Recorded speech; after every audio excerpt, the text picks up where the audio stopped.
নোয়াখালী জেলা প্রশাসকের কার্যালয়, আর অন্যদিকে এই জল তরঙ্গের এই যে শেডটা, এই শেডটা তৈরি করা হয়েছে। নোয়াখালী জেলা প্রশাসকের কার্যালয়ে প্রতিদিন অসংখ্য মানুষ বিভিন্ন কাজে আসেন।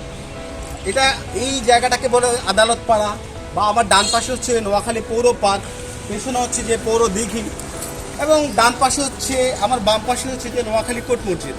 এটা বেশ গুরুত্বপূর্ণ এলাকা, এবং এই এলাকায় বিভিন্ন অসংখ্য জনমানুষের সমাগম হয়। আর সেই মানুষেরা যাতে একটু তাদের প্রয়োজনীয় কাজের ফাঁকে বা প্রয়োজনীয় কাজটা সারার জন্য একটু বসতে পারেন, একটু বিশ্রাম নিতে পারেন, সেটার জন্য এই জল তরঙ্গটা নির্মাণ করেছে নোয়াখালী জেলা প্রশাসকের কার্যালয় বা জেলা প্রশাসন। এটা অবশ্যই একটা সুন্দর উদ্যোগ ছিল এবং এটা প্রশংসার দাবিদার। কিন্তু আমরা যখন আজকে আসলাম এই জল তরঙ্গে বসার জন্য, সেই জল তরঙ্গের যে দৃশ্য দেখেছি সেটা খুবই হতাশাজনক। এই জল তরঙ্গটা আমি যদি ফ্লোরটা একটু দেখাই, জল তরঙ্গের এই নিচের জায়গাগুলো আমরা দেখছি যে টাইলসটা একদমই দেখা যাচ্ছে না ময়লার কারণে। এই পাশটা আসলে এটা জঘন্য একটা অবস্থা। দুনিয়ার ময়লা এই জল তরঙ্গের যে শেড, সেই শেডের নিচে পড়ে আছে।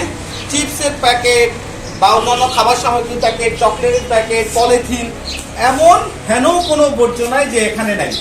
ঠিক এই টেবিলটা যদি অপর পাশ থেকে দেখাই, টেবিলের উপরে আপনি দেখছেন যে ময়লার একটা ভাড়া। যে জায়গাটায় বসবো সেই জায়গাটার চিত্রটা এবার একটু দেখাই।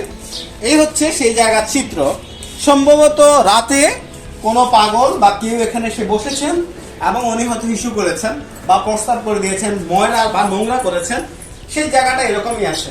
এই পাশে একটা পানির বোতল পড়ে আছে, আর এই জায়গায় কেকের সামগ্রী। এটা দেখানোর একমাত্র কারণ ছিল এটা যে এমন সুন্দর একটা উদ্যোগ, জেলা প্রশাসনের পক্ষ থেকে উদ্যোগ, জেলা প্রশাসকের পক্ষ থেকে উদ্যোগ, কিন্তু ঠিক অপোজিট এই উদ্যোগটা, এত সুন্দর একটা উদ্যোগটা থাকার পরও জেলা প্রশাসনের দপ্তর থেকে, জেলা প্রশাসকের দপ্তর থেকে এমন কোনো ব্যবস্থা নেওয়া হয়নি যে এটাকে প্রতিদিন পরিষ্কার পরিচ্ছন্ন করে রাখা।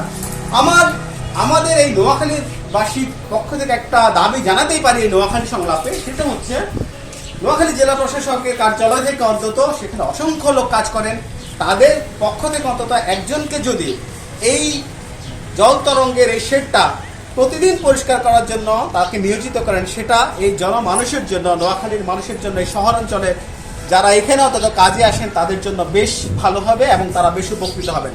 আশা করছি আমাদের নোয়াখালী জেলা প্রশাসকের এই সুন্দর উদ্যোগে বর্তমান জেলা প্রশাসক তার সুচিন্তিত পদক্ষেপে সেই কাজটা করবেন, এই আশাবাদ ব্যক্ত করে বিদায় নিচ্ছি।